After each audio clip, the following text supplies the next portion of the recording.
আজকে আমরা 3D studio ম্যাক্সে কিভাবে গ্রুপ কলাম তৈরি করতে হয় সেটা আজকে দেখাবো। সর্বপ্রথম কোথায় যাব, বক্সে ক্লিক করব, স্ন্যাপটা অন করবেন।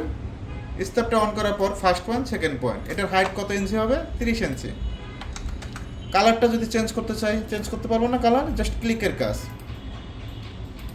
এখন আমরা এটা সিলেক্ট করে জেড প্রেস করব, জুম একেবারে সামনে আনবো। এখন আমরা এটা কপি করব, কন্ট্রোল ভি, মডিফাইতে কত দিব, 50, কত 50, জেটের মান 32, 2 ইঞ্চি একটা গ্রুপ হবে।